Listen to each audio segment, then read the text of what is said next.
The Truth, the radio program of the Church of God in Panama to minister God's light unto you at this hour.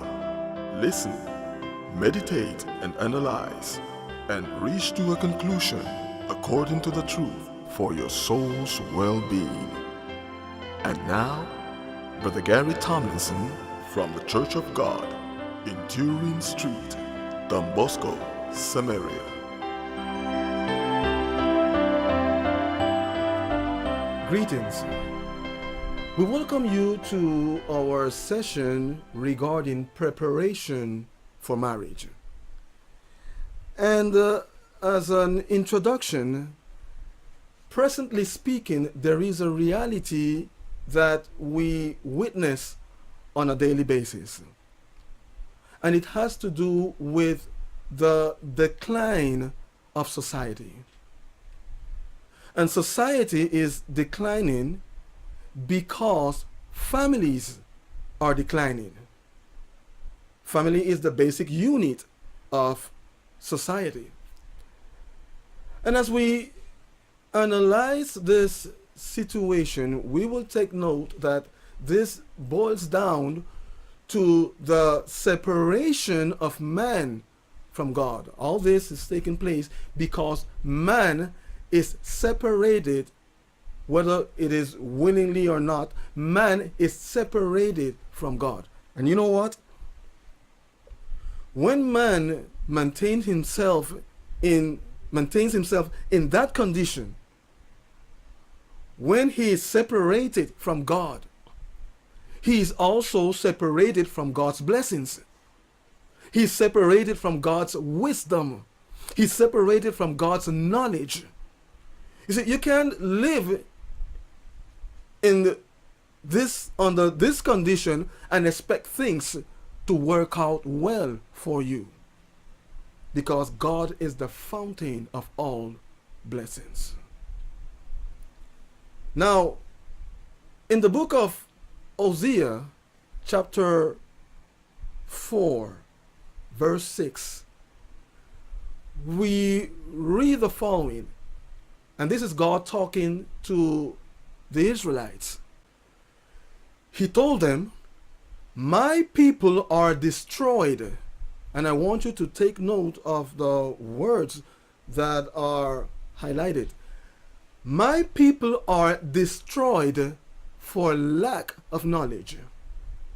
Because thou hast rejected knowledge, I will also reject thee, that thou shalt be no priest to me. Seeing thou hast forgotten the law of thy God, I will also forget thy children." I will also forget thy children. Now, if we study this portion, we're going to take note that even though God said this to the children of Israel, this is a general law. The Lord is presenting a general law here. Which is the law? Lack of knowledge can lead you to destruction. You can suffer serious consequences because of lack of knowledge. And in fact, this is what is taking place in our midst. A lot of people are suffering. A lot of people are going through serious consequences because they ignore a lot of things. Man is suffering. Man is going through serious consequences because whether if it is deliberate or not, he is ignoring what God has established in the Bible. And the same thing is taking place regarding marriage, considering this as the topic we are dealing with. There is a lot of destruction in marriages because of lack of knowledge. People don't know. They don't know. Or they deliberately ignore it. Now, someone could honestly live in a certain way because that person just don't know. They don't know. That's one case. But the consequences will come. Here's another case. Someone could uh, perceive what is being said, perceive the wisdom, but because of their own way of thinking, their own criterion, because of that, they continue doing what they have been doing maybe for years, because they consider that their criteria, okay, is the best way to proceed, the best way to act, the best way to do things. But if the criteria is not the right one, they're going to also suffer the same consequences as the first case that just don't know. But here's another third case, and this is more serious. You could have a knowledge of the truth, the knowledge of what's right, and you accept it. Well, not really accept it, but you know it is right. But you continue doing what you want to do in spite of the knowledge of the truth. And you know what? The consequences are the same as the first one. So whether you ignore it, not deliberately, but you just didn't know, or whether you think that the way you are doing it is the best, or whether you know what is right but you continue doing what you want to do because you like it or because it brings certain benefits to you, the consequences are the same, as if you were completely ignorant. Is it serious? It's serious, my friends. Now, why am I saying all of this? Because this is precisely what is taking place in marriages nowadays. And the church, as this as part of its responsibility, needs to give light through stable marriages that function according to the divine design. We need to give light. Light to the world, light to this society that is suffering, that is being destroyed. But there is an issue here. There is an issue here. We need the preparation. We need the preparation, right, which will help us to deal with the situation in an effective way. This requires a preparation. And that is why we're going to get into this, our topic, under this title, Preparation for Marriage. And we want to consider, first of all, what is marriage? What is marriage? In my estimate, marriage is the assumption of the greatest responsibility for life. Of course, this is after your own responsibility with God, your personal responsibility in your personal relationship with God. Now, marriage is the assumption of the greatest responsibility for life before God that leads to the greatest joy and delight. Due to that determination to bind yourself as one with whom you are deeply in love. Let me say it again. Marriage is the assumption of the greatest responsibility for life before God that leads to the greatest joy and delight. Due to the determination to bind yourself as one with whom you are deeply in love. This is beautiful. Now, based on this, we want to take this same concept and we want to analyze each aspect of this concept. We mentioned about marriage as the greatest responsibility. The greatest responsibility. Let me tell you something concerning this. And I don't have much to say concerning this, but it is important. If you were to decide between your job and your marriage is first. Your marriage is more important. Your marriage is more important than your studies, than the accomplishment of that doctorate or whatever you are going after. Your wife, in the case of you as a man, your wife is more important. In the case of you, in your case as a woman, as a wife, your husband is more important. So this leads to a greater responsibility. This leads to the viewing of this relationship as the most important of all things. And it is sad. It is sad to see how many marriages are breaking down because people have this twisted. People have given their jobs more importance than their own wife, than their own families. And that's not right. That's the reason why things are not functioning, because you are not setting your priorities in the correct order. In the correct order. Of course, definitely, if your mind is not in line with the mind of God, definitely that's going to take place. That is what's going to happen. You will not determine things the right way, according to the right perspective, which is according to God's mind. We also mention that marriage is the assumption of the greatest responsibility. Marriage is the assumption of the greatest responsibility for life. For life. Marriage is a lifetime relationship. A lifetime relationship.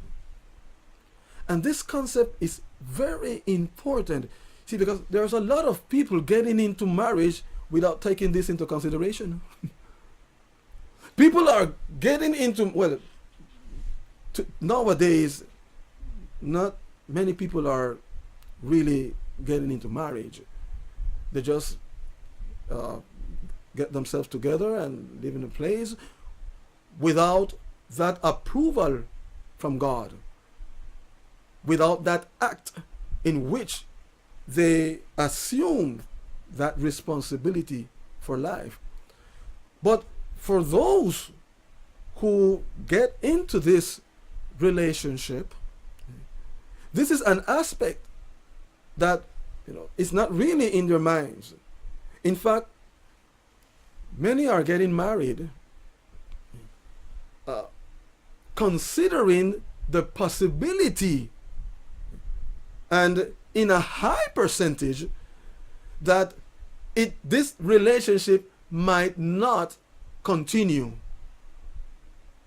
Maybe they might think, well, this might last maybe a year, 2 years. But they don't have in mind, you see, when you bear in mind this concept, you get into this relationship with an attitude.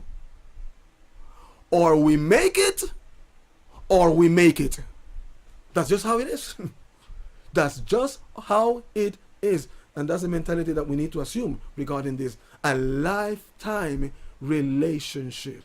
Now, this leads us, as I mentioned, to an important concept that we see in the book of Romans. Let us get into the book of Romans, chapter 7, and we're going to read verses 2 and 3. Romans chapter 7, verses 2 and 3.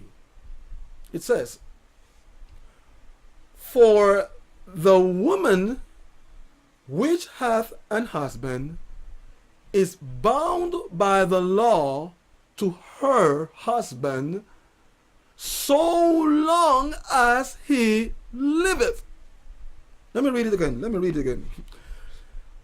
For the woman which hath an husband is bound by the law to her husband so long as he liveth. But if the husband be dead, she is loosed from the law of her husband. Verse 3. So then, if while her husband liveth, she be married to another man, she shall be called an adulteress. But if her husband be dead, she is free from that law, so that she is no adulteress, though she be married to another man. Now, in this portion, God has established only one condition, strong enough to break the bond of marriage, and that is death. The death. In the case of the husband, it has to do with the death of his wife, and in the case of the wife, the death of her husband. Not divorce. Even though they might divorce and they might be separate, for quite long distance, far away, far away. In the eyes of God, the law of marriage is still active, is still valid. Remember, the scripture is stating while he liveth.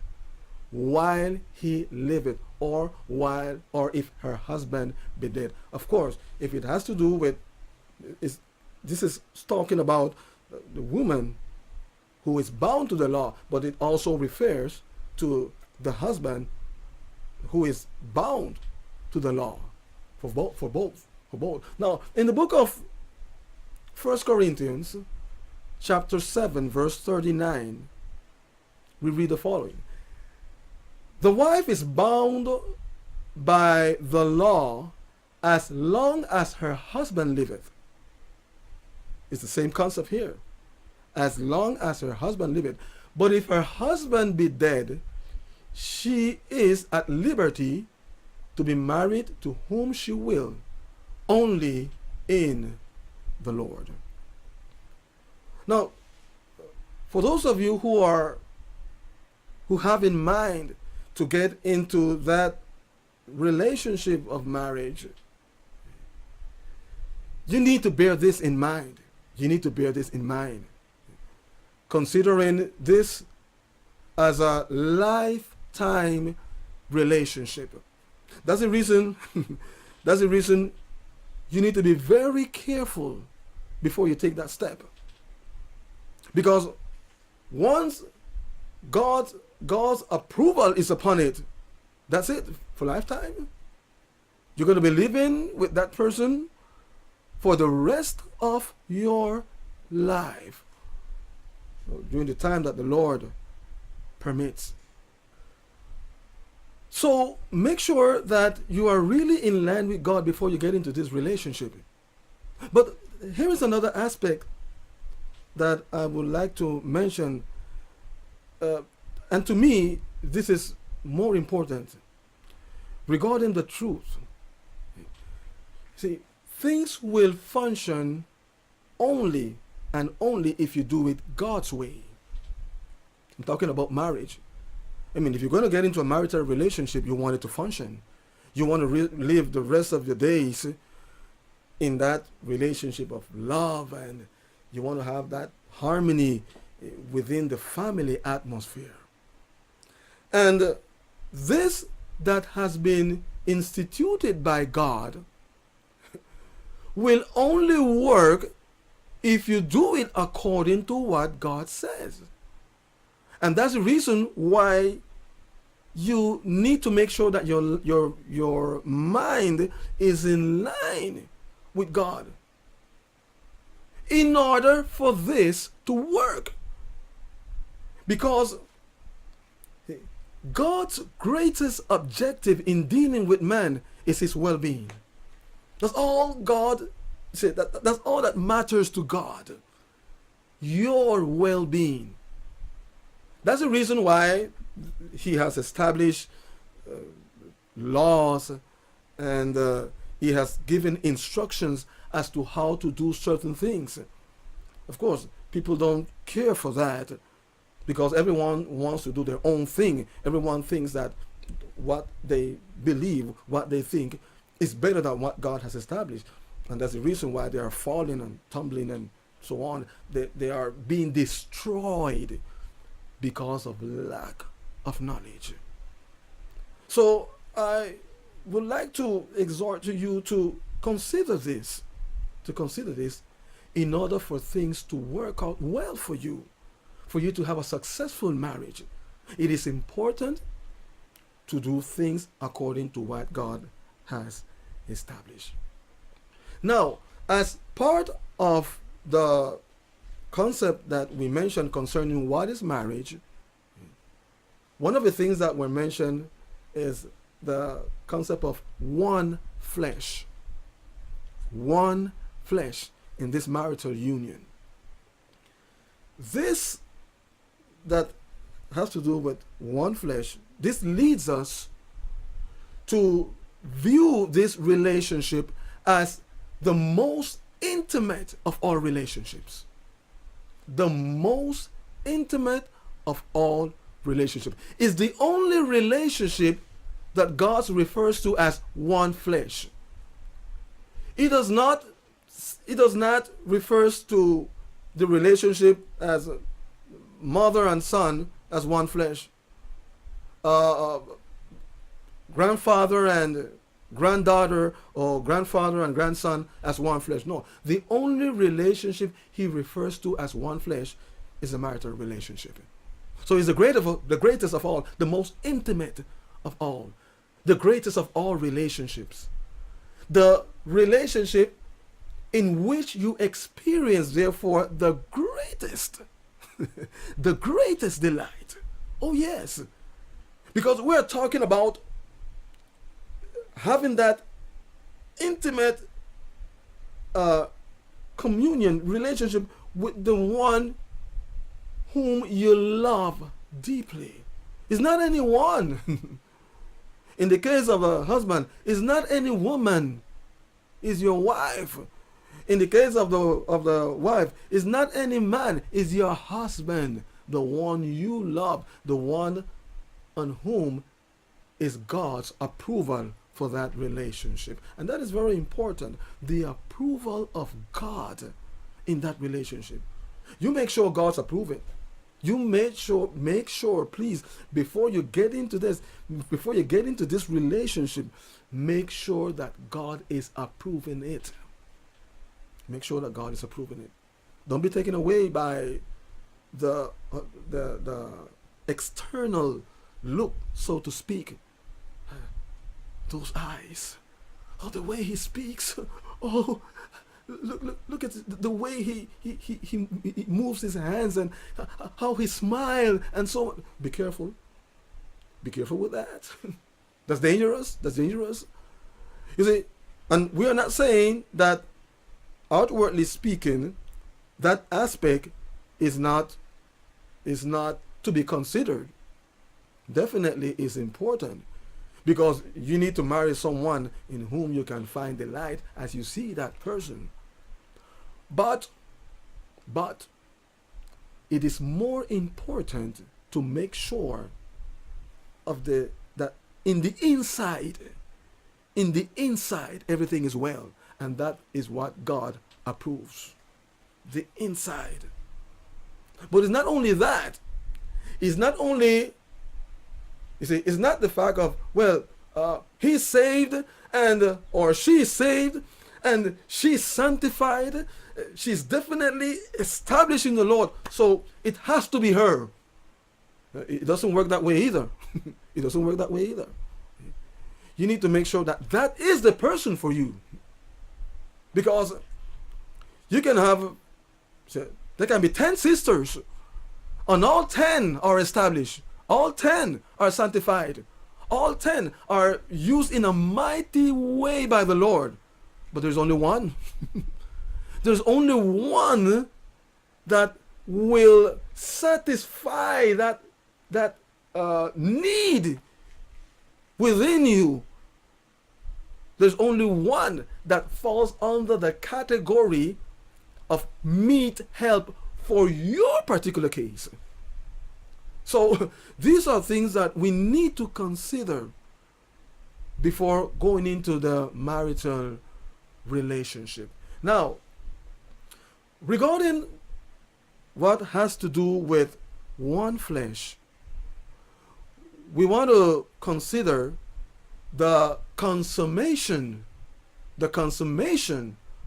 of one flesh.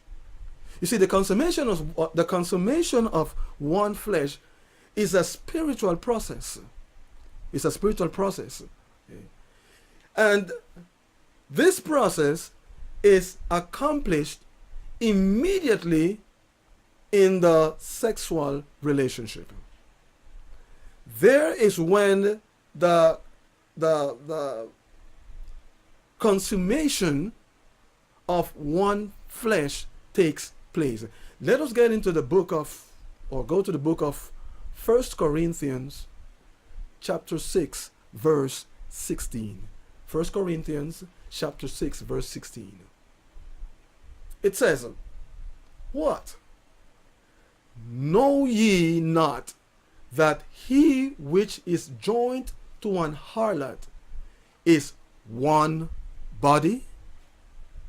Aren't you aware of this? For two, saith he, shall be one flesh. Now, as Paul deals with the Corinthians in this portion, he is letting them know that when you have a sexual intimacy, and it's not only with an harlot, this applies to any other woman in the case of a man. When you have a sexual relationship, you are entering into the consummation of one flesh. That's right. That's just how it is. Because he is making reference to what takes place within the marital relationship. Now, this is serious. This is quite serious, because in society, people will get together. This one goes with this woman, and they have their own adventure. They enjoy themselves, and afterwards it's over. It's over. Well, you go about your way and I'll go about mine. But it is not so. In God's eyes, it is not so. A